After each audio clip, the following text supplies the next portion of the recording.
Are you somebody that wants to travel a lot more than you already are?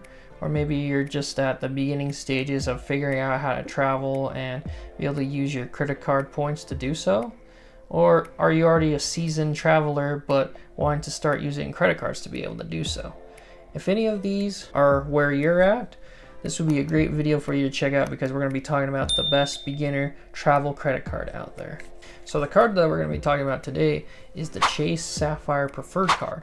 And this card is said to be the best beginner travel card out there because of all the benefits it has, as well as the costs to be able to have this card. So we're going to go right to Chase's website to see the offer for this credit card and what it all entails. As you can see on the page right here, currently the welcome offer is for 60,000 bonus points after you spend $4,000 on purchases in the first 3 months from account opening. That's equivalent to $750 toward travel when redeemed through Chase's Ultimate Rewards portal. How this works is because with the Chase Sapphire Preferred card, you're going to get an additional 25% on your points that you earn. Your points are only maximized 25% if you use Chase's travel portal. That's why your 60,000 points, which is equivalent if you were to do dollar for dollar, point for point, would be for $600. But with that 25% increase, it makes it $750. And actually, when I signed up for this card earlier in the year, it was for the 80,000 point offer that Chase had for a limited time. And I actually did the 90,000 point offer in branch. And it works the same way with the 80,000, where you spend the $4,000 within the first 3 months to get the 80,000 points. But then afterwards, you get the additional 10,000 points if you spend an additional 2,000 points within your next 3 months of having the card. So it's less spend that you have to do to be able to get the 10,000 points, but it is less points, but you're getting more than you would if you just did the 80,000 points. As we scroll farther down, we can see that you also get a $50 statement credit each account anniversary year for hotel stays that you purchase through the Chase Ultimate Rewards portal. You also get 5 times total points on travel purchased through Chase's Ultimate Rewards portal, excluding hotel purchases that qualify for that $50 annual Ultimate Rewards hotel credit that you're spending on there. And as we look farther down, you also get 2 times on other travel purchases. You also get 3 times points on dining, including eligible delivery services, takeout, and dining out.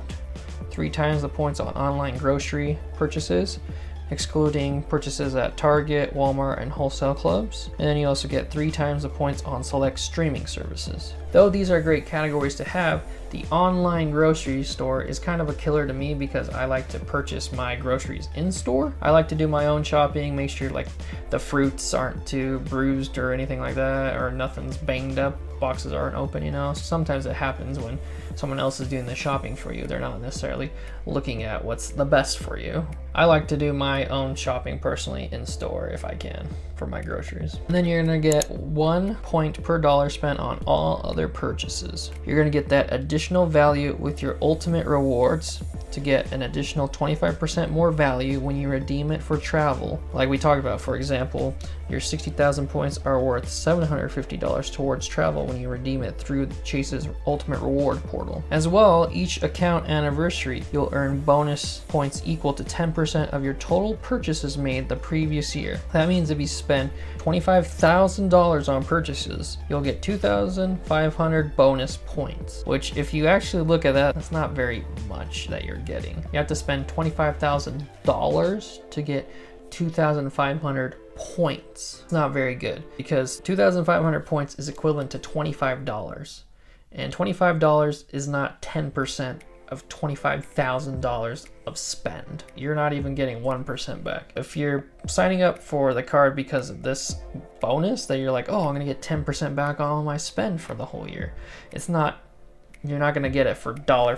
It's going to be in points, not in dollars, unfortunately. So it's kind of bad that way. As we look farther down, we can see the points are 1-for-1 point transfer, so that you can be able to get dollar for dollar. If you're team cashback, Chase points are great because they're worth dollar for dollar, point for point equivalency, where you're not going to have any devaluing if you use your points for cash back instead of travel. You're going to get the equivalent of what you're spending if you do cash back. For me, I've been team cash back for a long time, and I'm trying to get into more of team points, or like kind of like a hybrid in a way. For anyone that's kind of like, oh, I want to try team travel, Chase is great because you're going to be able to get those points and they're not going to be devalued. It's obviously going to be worth more if you use it towards travel, but your points are still going to be okay as cash back. You're not going to lose any value from it like American Express. This card as well comes with no foreign transaction fees, as it is a travel card, so that would be very unfortunate if this card came with foreign transaction fees,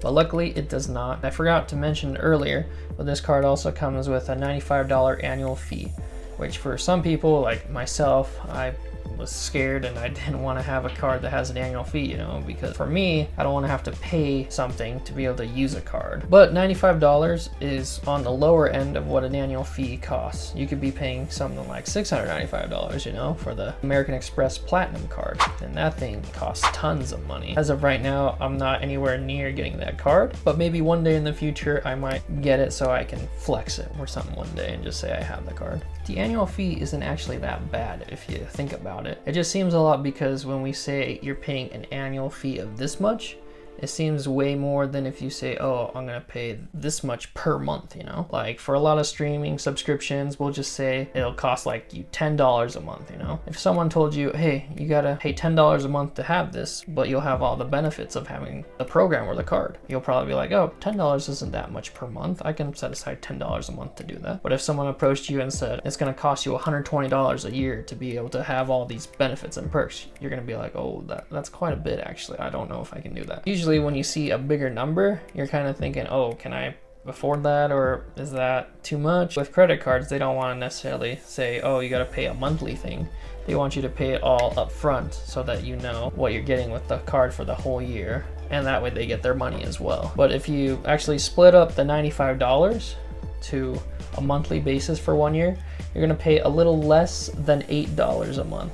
So if you're okay paying less than $8 a month to hold the Chase Sapphire Preferred card or any other card with a $95 annual fee, then it's a great card to have, and especially for a beginner, you know? It's not gonna be like the American Express Platinum card for the $695 annual fee, where you would pay like monthly a little less than $58 a month. And that sounds like a lot to be able to say that, because you're paying $95 for 1 year. And for the American Express Platinum card, you're paying a little less than $58 a month. So that means 2 months when you pay that card, you've already paid for the Chase Sapphire Preferred card, which is why that card is more of a luxury card, more of a intermediate travel card, and the Chase Sapphire Preferred card is a beginner card. And that's why it makes it so great for just anybody, because it's not that high costing. It's not gonna put like a dent in your wallet too much, I hope, you know, but it's a great card to have so that you can be able to start your travel journey. I haven't yet used my Chase points. I'm trying to save up and sign up for a bunch of different Chase credit cards to be able to maximize all the points I have to be able to do that, and hope to be able to save those points for a trip that I would like to do. But we'll see how it goes. Obviously, you never know what's going to happen in the world, and that's why I like Chase points, because I can use my points for cash back and it's not going to devalue at all. I'm just going to lose the extra benefits for using it for travel, but still, it's great to be able to get the same value for cash back that you would for just regular cash back cards. Other great perks about this being a travel card is that it's going to give you trip cancellation coverage, an extended warranty to extend your warranty up to 1 additional year, and also have baggage delay insurance. And the other big one is the auto rental collision damage waiver. And with this one, you're going to get your credit cards coverage as the primary coverage, which means you do not have to file a claim with any other source of insurance before you can receive coverage under this benefit.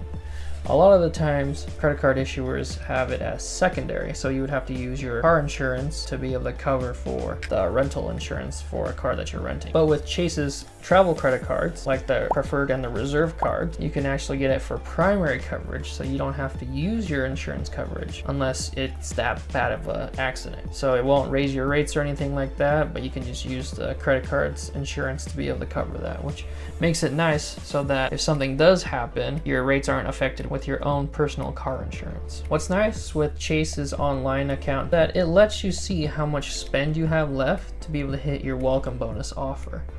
So when I was trying to figure out how much more I needed to spend to get that 80,000 bonus offer for spending $4,000, you know, it's kind of a hassle to sometimes check through your card and see, oh, this is how much I spent, so I'm at this much right now, or I have this much more I gotta spend, or even like call them and say, oh, how much spend do I have left? It's kind of a hassle and annoying to have to do that, but Chase makes it easy, and they have a spot right here for you on new account bonuses to show you how much spend you've done so far and how much spend you have left to be able to hit your bonus. Unfortunately, they don't do that for your additional 10,000 points that you'll get for spending 2,000 more dollars. I've had to call them and ask them for that, but that's okay as it's not as much and it's a little easier to keep track of $2,000 of spend instead of $4,000 of spend. As I get farther into my credit card journey with Chase and earning up more points, I'll make another video about how you can redeem your points for travel so that you can be able to get the most out of your points. But as of right now, I'm not experienced with that yet, so I don't want to give you guys any advice that I haven't even done myself yet. What do you think? Do you think this is a great beginner travel card? Do you think it meets all the qualifications to be your next credit card for travel? Or do you think it's just overrated and not that great of a card and you would prefer to use different travel cards or be part of a different point system? Let me know in the comments below if you think this card is worth all the hype that it has, or with any other questions. If you'd like to learn more about how to get rewards and bonuses for your everyday spend, check out my other videos right here.